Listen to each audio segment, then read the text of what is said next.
नमस्कार दोस्तों, जय जोहार। मैं कौशल तिवारी और बिहनिया संझा में आपका स्वागत है। ये है वेदमती दरियो, वर्दीधारी। इनकी वर्दी की धमक अपराधियों पर कितनी है यह कहना कठिन है, लेकिन इनके खिलाफ पीड़ित ही प्रताड़ित है। थाने में रिपोर्ट करने के लिए आने वालों को ही धमकाने में बहुत मजा आता है। राजधानी के इकलौते महिला थाना के प्रभारी हैं ये। इनके सामने अच्छे अच्छों की घिघी बन जाती है और दहेज प्रताड़ना के मामले में इनके द्वारा वसूली का नया रिकॉर्ड कायम करने की भी चर्चा रही। और यही नहीं, इनके खिलाफ 1 दर्जन से ज्यादा मामले थे और घेराघारी करके कल 20,000 रिश्वत लेते कल जब एसीबी ने रंगे हाथों गिरफ्तार किया तो इनकी ठसक देखने लायक थी। ऐसा नहीं है कि एसीबी ने सिर्फ इस महिला वर्दीधारी जो प्रताड़ित लोगों के लिए खलनायिका बन चुकी थी को ही गिरफ्तार किया, बल्कि धमतरी जिले में भी एसीबी ने कार्रवाई करके तहसीलदार को पकड़ा।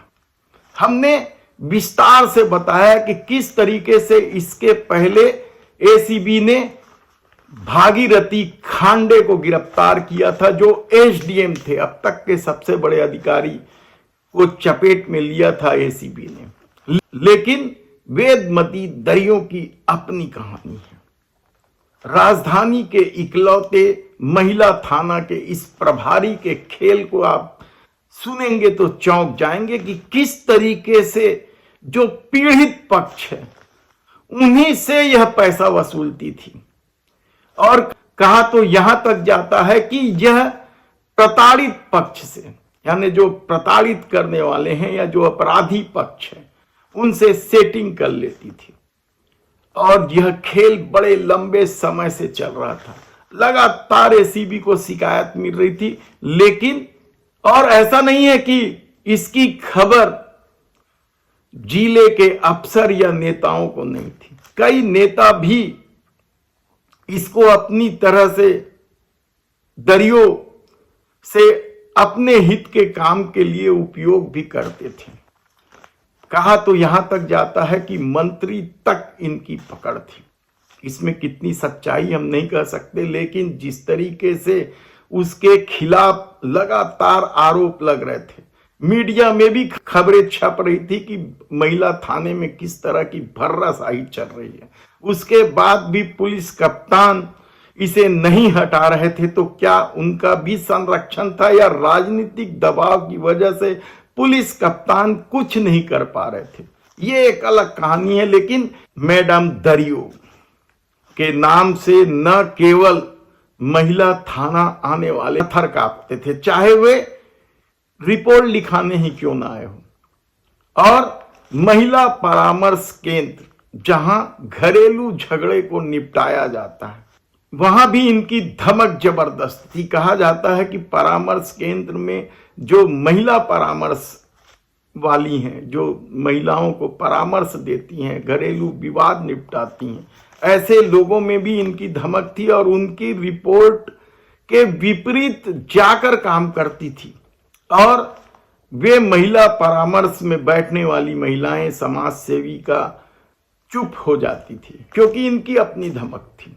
कहा जाता है कि मोआ की एक पीड़ित दहेज प्रताड़ना से प्रताड़ित महिला ने एसीबी से शिकायत की और इस बात के लिए तैयार हो गई कि हां, रिश्वत की राशि को लेकर वह एसीबी के कार्यशैली को अपना लेगी। और इसी तरह से कल जब प्रीति बंजारे पैसा लेके पहुंची तो एसीबी की टीम ने वेदमती दरियो को रंगे हाथों रिश्वत लेते गिरफ्तार कर लिया।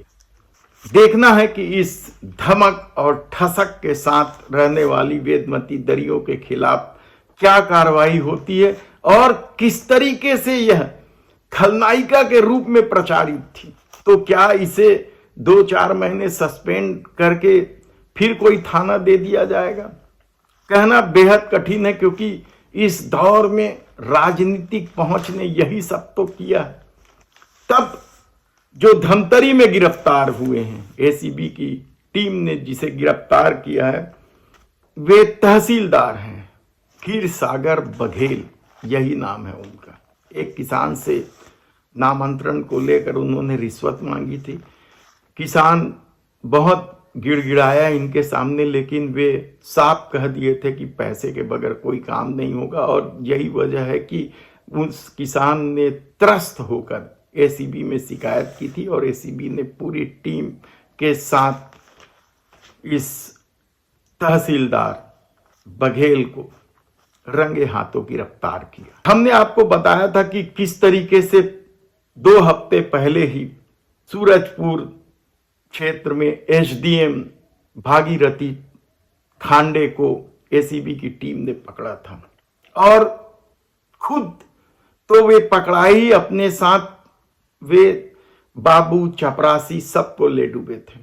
देखना है कि इस मामले में क्या कुछ होता है, क्योंकि जिस तेजी के साथ सरकार बदली है उसी तेजी के साथ भ्रष्टाचार के मामले लगातार आ रहे हैं। और इसका अंदाजा आप इस बात से लगा सकते हैं कि मुख्यमंत्री के जनदर्शन में पहुंचने वाले ज्यादातर लोग इसी तरीके से प्रताड़ित लोग हैं।